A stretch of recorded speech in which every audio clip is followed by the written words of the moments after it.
Oke, halo semuanya. Pada video kali ini saya akan memberikan tutorial kepada kalian cara membuat aplikasi berbasis web dengan bantuan AI Prompt, yaitu aplikasi sederhana untuk menginput biodata pasien, data rawat inap, dan riwayat kesehatan pasien menggunakan PHP dan database MySQL. Langkah pertama, kita perlu menyiapkan aplikasi pendukung terlebih dahulu, yaitu aplikasi XMPP dan Notepad++. Oke, mungkin kita langsung saja ke tutorialnya. Di sini saya akan mendownload terlebih dahulu XMPP-nya. Kalian bisa ketikkan XMPP di browser kalian, kemudian pilih versi terbaru.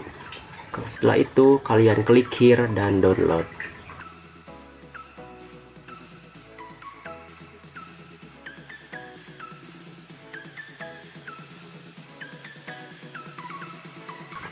Oke, jika sudah di-download, kita lanjut mendownload aplikasi Notepad++-nya. Klik download. Klik yang versi terbarunya, kemudian kita scroll ke bawah dan download. Kita tunggu. Jika sudah, selanjutnya kita akan pasang aplikasi yang sudah kita download tadi. Nah, kita akan memasang aplikasi XMPP-nya ya. Aplikasi XMPP ini digunakan sebagai server lokal yang berfungsi untuk menjalankan Apache sebagai web server dan MySQL sebagai database server. Oke, jika sudah, kita lanjut memasang aplikasi Notepad++-nya. Notepad++ ini digunakan sebagai text editor, yaitu untuk menulis dan menyimpan file kode program PHP yang akan kita buat. Setelah kedua aplikasi selesai diinstal, langkah berikutnya adalah membuka XMPP Control Panel. Di sini kita aktifkan modul Apache dan MySQL-nya dengan cara menekan tombol Start pada masing-masing modul. Jika berhasil aktif, maka bagian Apache dan MySQL-nya akan berubah warna menjadi hijau. Ini menandakan bahwa server lokal dan database-nya ini sudah berjalan dengan baik. Setelah itu, kita buka File Explorer, kemudian klik This PC, Windows C, XMPP, kemudian klik htdocs. Folder htdocs ini adalah tempat untuk menyimpan project web yang akan kita jalankan melalui browser. Nah, di dalam folder tersebut kita buat folder baru dengan nama bebas. Misalnya di sini saya akan namakan foldernya tugas mandiri. Nah, perlu diperhatikan nama foldernya sebaiknya menggunakan huruf kecil semua, tidak menggunakan spasi.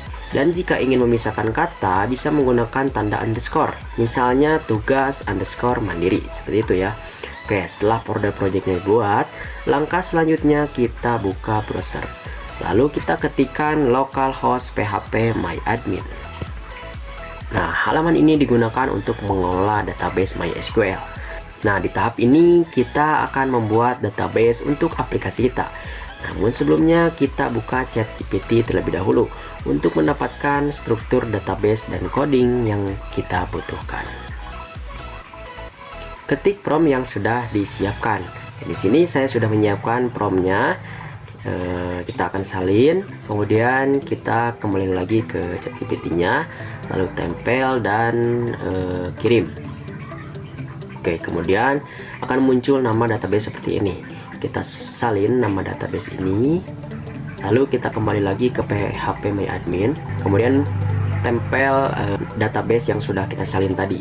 Setelah itu kita klik create. Nah, jika database berhasil dibuat, langkah berikutnya adalah membuat tabel-tabel di dalam database tersebut. Lalu kita kembali ke ChatGPT-nya ya. Nah, di sini ada coding SQL-nya, gitu ya, ada kodenya. Nah, di sini kita salin SQL-nya, SQL tabel pasien kita salin, kemudian kita kembali lagi ke PHP myadmin. Kemudian kita tempelkan di kolom SQL-nya. Lalu scroll ke bawah dan klik go. Setelah berhasil, kita ulangi langkah yang sama. Kita ke ChatGPT, salin SQL-nya, SQL tabel rawat inap. Setelah itu kita tempel lagi di kolom SQL-nya. Lalu kita scroll ke bawah, klik go. Oke, sama sekarang SQL yang terakhir ya, caranya sama seperti tadi. Jika database dan tabelnya sudah selesai, langkah berikutnya adalah membuat file PHP. Pertama kita salin kode koneksi PHP dari hasil AI ini. Kemudian buka Notepad++. Setelah itu tempelkan kode koneksi PHP tadi ke Notepad++. Lalu klik File, Save As. Oke. Setelah itu kita simpan dengan nama file koneksi PHP. Nah, untuk namanya ini harus sesuai gitu dengan nama yang ada di ChatGPT tadi.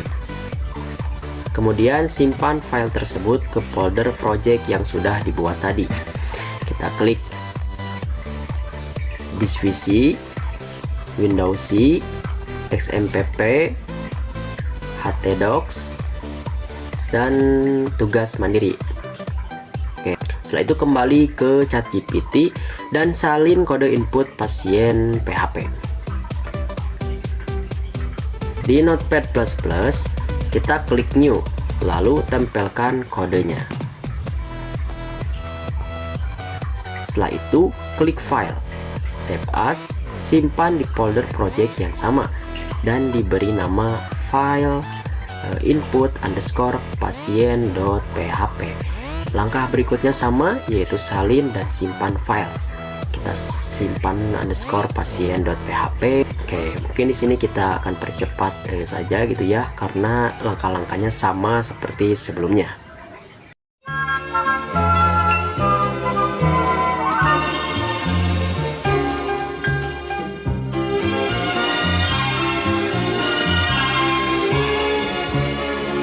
Setelah semua file selesai dibuat dan disimpan, langkah berikutnya adalah menjalankan project melalui browser. Buka browser, lalu ketik localhost nama folder. Nah, jadi kita ketik localhost tugas mandiri. Kemudian tekan enter, maka aplikasi akan tampil. Nah, selanjutnya kita coba lakukan input data pasien ya. Oke, di sini kita akan isi data pasien sesuai form yang tersedia. Lalu klik simpan. Setelah itu, sistem akan otomatis berpindah ke halaman input rawat inap. Nah, di sini saya akan mencoba isi data rawat inap. Lalu klik simpan. Kemudian sistem akan berpindah lagi ke halaman riwayat kesehatan. Nah, di sini saya akan mencobanya lagi, isi data riwayat kesehatan. Lalu klik simpan. Jika semua berhasil, langkah terakhir adalah mengecek apakah data benar-benar masuk database atau tidak. Caranya, kembali ke localhost php myadmin, lalu buka database rumah sakit, kemudian periksa tabel pasien, rawat inap, dan riwayat kesehatan. Oke, di sini kita cek terlebih dahulu di bagian pasien. Oke, di sini sudah ada ya, sudah muncul, berarti sudah berhasil tersimpan datanya. Lalu kita cek lagi di rawat inap, oke sudah ada, dan riwayat kesehatan juga sudah ada. Jika data yang tadi diinput sudah masuk ke ketiga tabel tersebut, berarti aplikasi berhasil berjalan dengan baik. Mungkin cukup sekian tutorial dari saya tentang membuat aplikasi berbasis web berbantuan AI Prompt. Terima kasih dan sampai jumpa pada tutorial berikutnya.